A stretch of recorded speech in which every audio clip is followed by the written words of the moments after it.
Hai murid-murid, selamat pagi dan salam sejahtera kepada semua.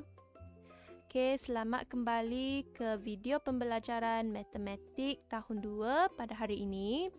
Okey, baiklah, untuk hari ini kita akan masuk kepada topik yang baru, okey, iaitu menentukan nilai nombor hingga 1000.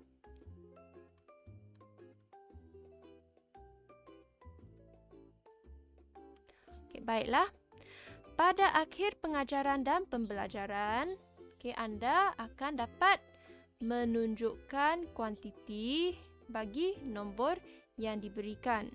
Yang kedua, memadankan kumpulan objek dengan nombor.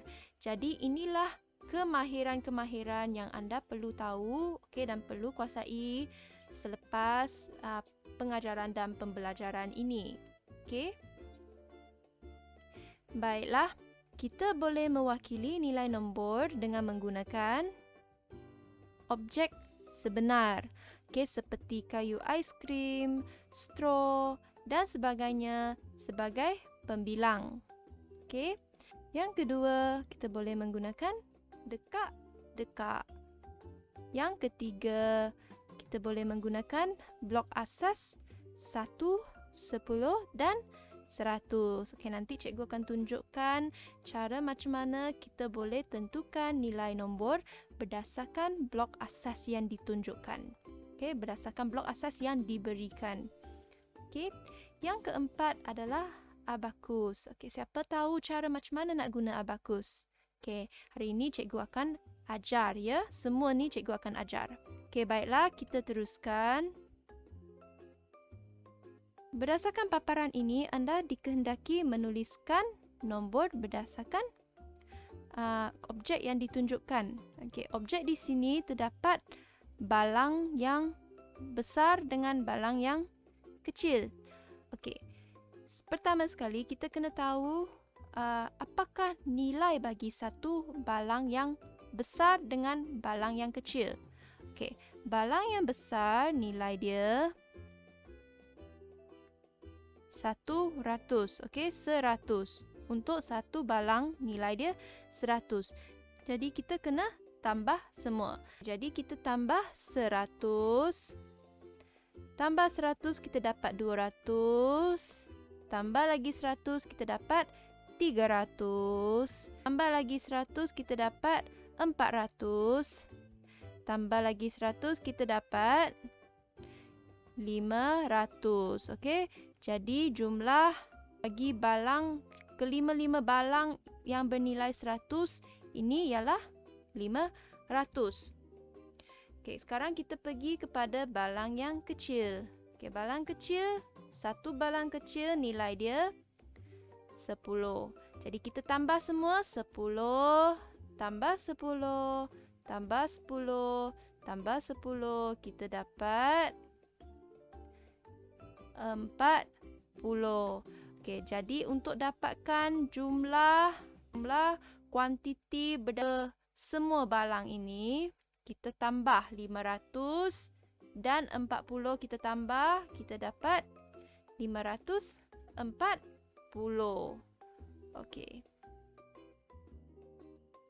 Contoh yang kedua, kita kena kenal pasti berapakah jumlah guli. Inilah guli yang ditunjukkan. Di sini ada beberapa buah bekas yang mengandungi guli. Ada dua jenis bekas, ya. Bekas yang pertama yang berbentuk segi empat. Nilai bagi satu bekas yang segi empat ialah 50. Jadi kita tambah 50 tambah 50. Semua kita dapat jumlah ialah berapa? Kita dapat 150. Baiklah, kita teruskan dengan bekas yang silinder. Bekas yang silinder, satu bekas silinder ni nilai dia 10. Jadi kita tambah berapa kali? 10 tambah 10. Okey, 2 kali sebab ada 2 bekas silinder. Jadi jumlah dia jadi 20. Jadi jumlah guli yang terdapat di sini ialah 150 tambah 20 kita dapat 170. Okey, baiklah kita teruskan. Okey, seperti yang cikgu cakap tadi, kita boleh menggunakan blok asas 1, 10 dan 100 untuk mewakili nilai nombor. Okey, pertama sekali kita kena faham ataupun kita kena mengenali dulu blok-blok asas ini. Okey, kita tengok yang blok yang paling besar. Okey, yang paling besar ni nilai dia 100. Okey, blok ini mempunyai nilai 100. Okey, blok yang panjang, okey, yang panjang dan kurus ini mempunyai nilai 10. Okey. Blok yang paling kecil, okey, dia mempunyai unit yang paling kecil. Nilai dia 1. Okey, jadi anda kena tahu ya. Ada 3 blok asas yang anda kena tahu, iaitu blok asas 100, 10 dan 1. Kita juga boleh membahagikan blok asas ini kepada nilai tempat dia. Okey, untuk blok asas 100 dia jatuh kepada nilai tempat ratus. Okey, untuk blok asas 10 dia berada dalam nilai tempat puluh. Untuk blok asas 1 dia berada dalam nilai tempat sa. Okey, masih ingat ke apa itu nilai tempat?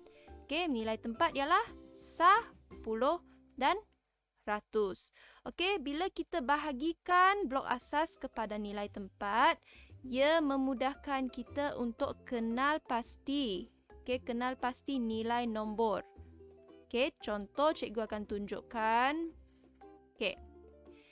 Yang pertama, berapakah jumlah bagi blok asas 1 yang ditunjukkan ini? Okey, jadi kita tahu satu blok asas ini nilai dia berapa? 1. Jadi ada berapa blok asas 1 ini? Okey, kita kira 1, 2, 3, 4, 5. Jadi jawapan dia 5. Okey? Okey, sekarang kita tengok blok asas 10.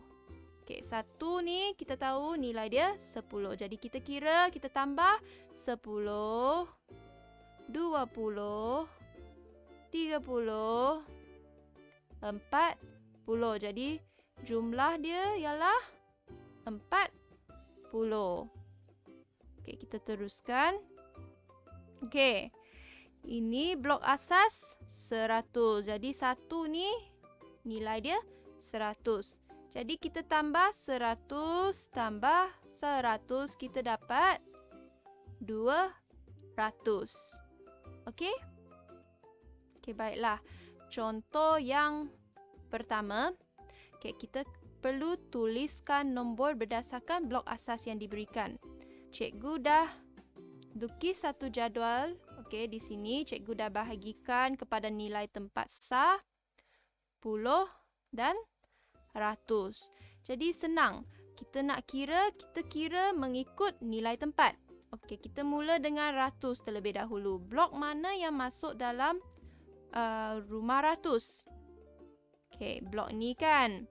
Jadi kita kira ada berapa blok 100. Okey, blok asas 100 ada berapa?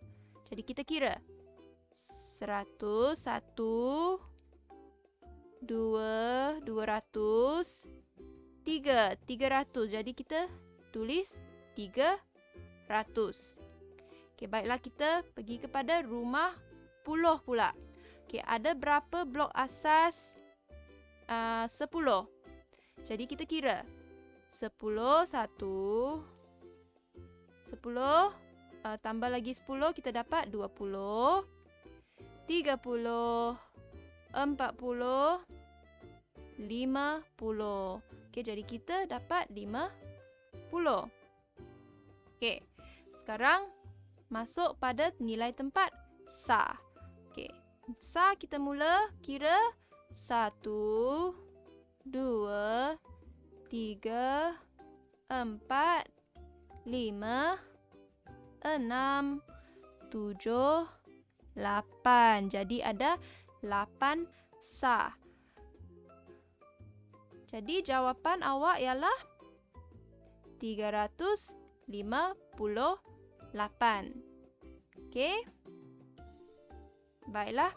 Okey, kita teruskan kepada contoh yang kedua. Dia memberikan blok asas. Jadi pertama sekali kita bahagikan mengikut nilai tempat. Okey, supaya senang untuk kita nak tahu jawapan. Kita bermula dari sah. Okey, jadi kita kira blok asas untuk sah ada berapa kita kira? 1, 2, 3, 4, 5, 6, 7, 8. Jadi ada 8 sah. Okey. Baik, sekarang kita teruskan dengan puluh. Okey. Puluh blok mana yang mewakili blok asas mana yang mewakili nilai tempat puluh? Okey, blok yang berwarna oranye yang panjang ni, betul?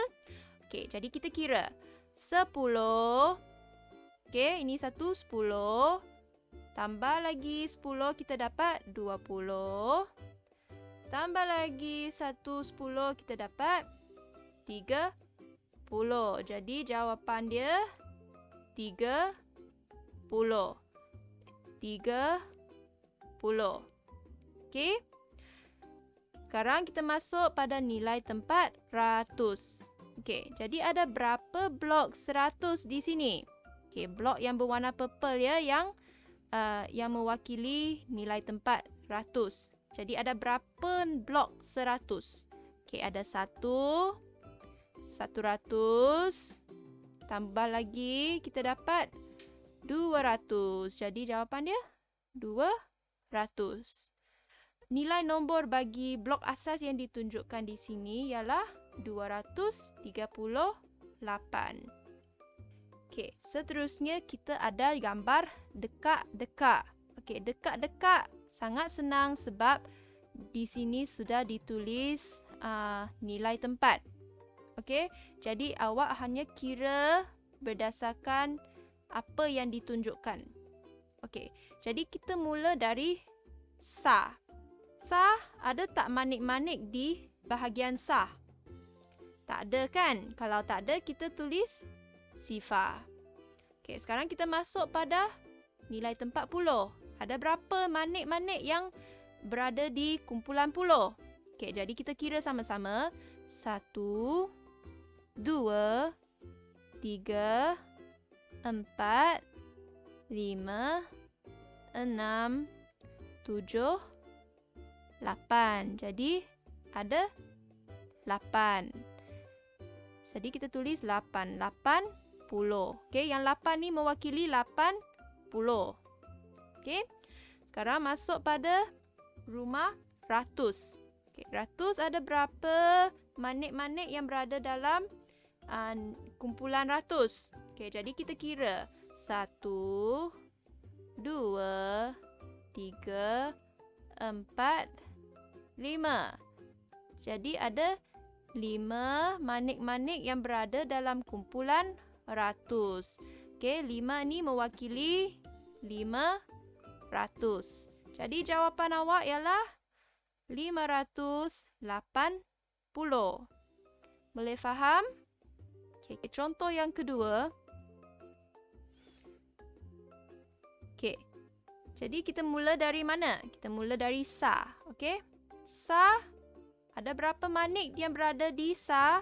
Di kumpulan sah ada 2, betul? Okey, kita tulis 2. Sekarang masuk pada kumpulan puluh. Ada berapa manik yang berada di kumpulan puluh?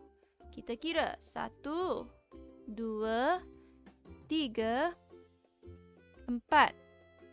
Jadi ada 40. Okey, baiklah kita teruskan kepada nilai tempat ratus. Okey, nilai tempat ratus ada berapa manik di sini? Okey, kita kira 1, 2, 3, 4, 5. Jadi ada 5. 500. Jadi jawapan awak ialah 542. Okey, boleh faham? Baiklah, kita teruskan dengan abakus. Okey, macam mana kita nak bacakan abakus? Okey, pertama sekali anda kena tahu kedudukan abakus. Okey, abakus kan panjang. Okey, abakus bentuk dia panjang. Jadi ini adalah sebahagian daripada abakus, ya. Kita ambil 3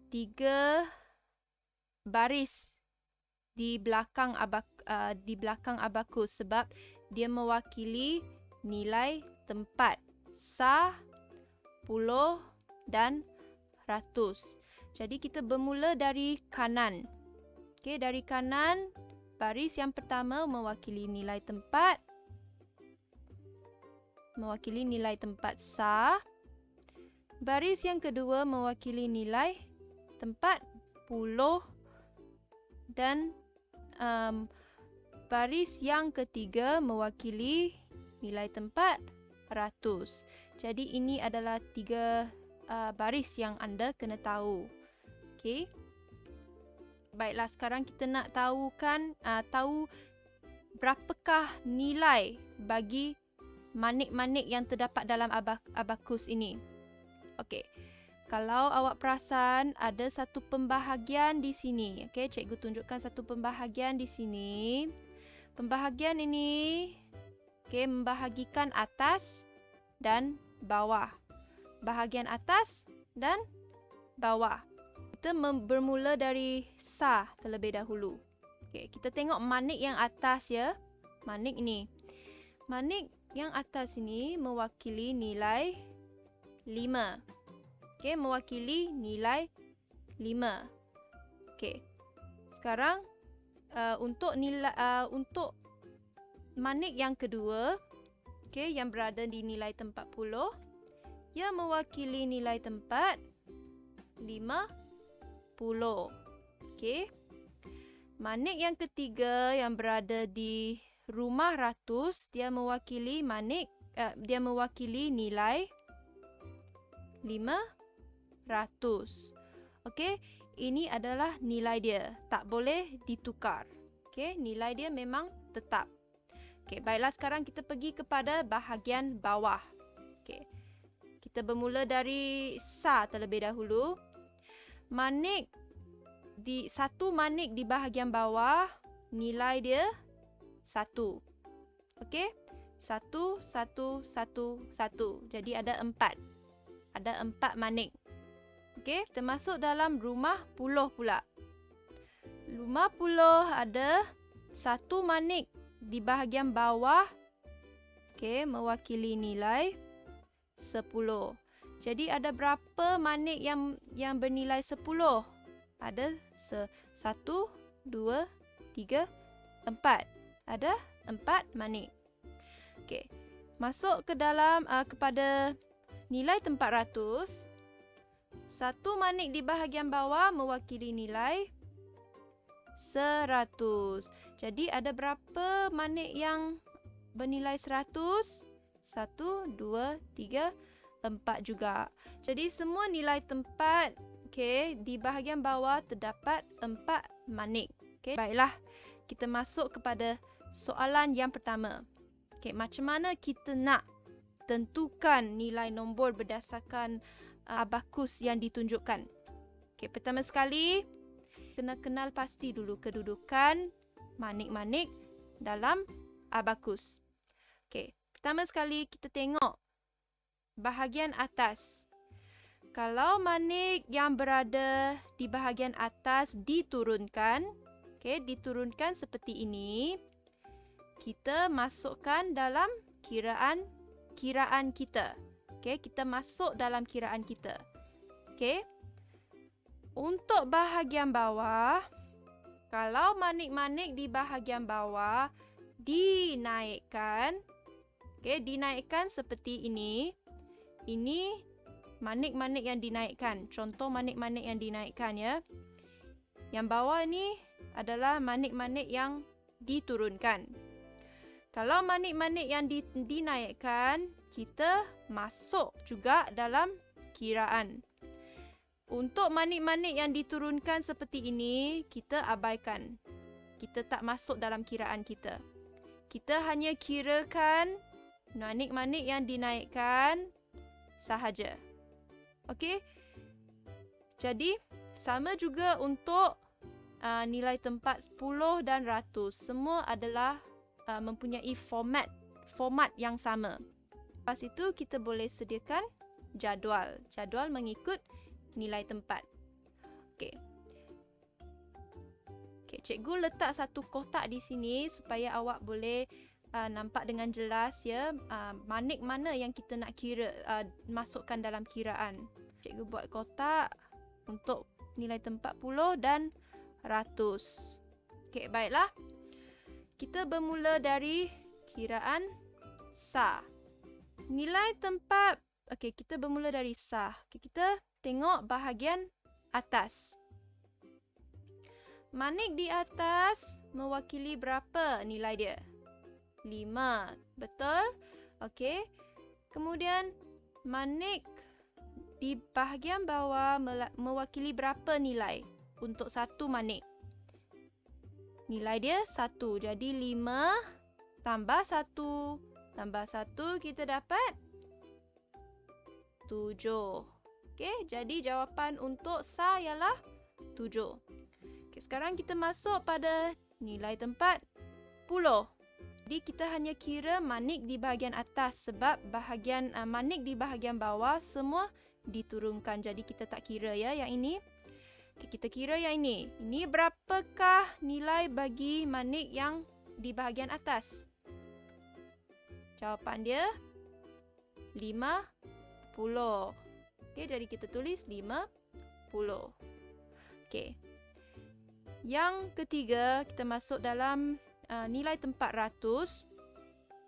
Okey, cikgu dah letak kotak di sini. Okey, kita kira dari atas sekali. Okey, bahagian atas nilai dia berapa? 500 kan? Lepas tu bahagian bawah ni manik satu-satu ni mewakili 100, 100, 100. Jadi 500 tambah 100 tambah 100 tambah 100 kita dapat berapa? 500, 600, 700, 800. Jadi jawapan dia ialah 857. Okey. Okey, satu lagi contoh. Okey, baiklah. Anda boleh buat bersama-sama dengan cikgu ya. Sekali, kena kenal pasti manik mana yang kita nak masukkan dalam kiraan kita. Okey. Cikgu dah buat kotak. Untuk nilai tempat sah, hanya 2 manik ni saja yang dimasukkan dalam kiraan. Untuk nilai tempat 10, 2 manik ini dimasukkan dalam kiraan. Bahagian atas, manik yang bahagian atas kita tak masukkan sebab dia dinaikkan ya. Okey. Nilai tempat ratus, kita kira 4 manik yang berada di bawah. Okay, kemudian kita boleh buatlah jadual. Okey, sah, puluh dan ratus. Okey, jadi kita mula kira. Untuk sah, manik yang di atas berapa nilai? 5. 5 tambah 1 dapat berapa? Dapat 6. Okey. Nilai tempat puluh pula. 1 manik di bahagian bawah mewakili nilai 10. 10 tambah 10 kita dapat 20. Okey, nilai tempat ratus 1 manik di bahagian bawah mewakili nilai 100. Jadi 100 tambah 100 tambah 100 tambah 100 kita dapat 400. Jadi jawapan dia 426. Okey, boleh faham? Baiklah, kita telah sampai ke penghujung sesi pembelajaran kita.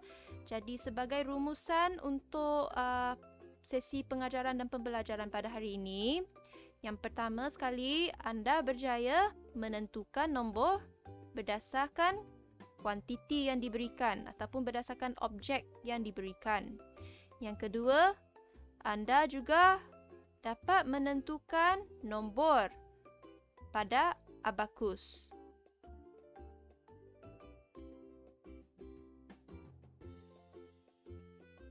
Baiklah, tahniah kepada semua kerana berjaya mengikuti pembelajaran pada hari ini. Untuk tugasan anda, sila menyiapkan tugasan yang diberikan dalam Google Classroom. Okey, hasil kerja anda lepas dah siap, awak muat naik ataupun upload dalam Google Classroom untuk cikgu semak. Baiklah, sekian sahaja untuk hari ini. Terima kasih dan selamat belajar.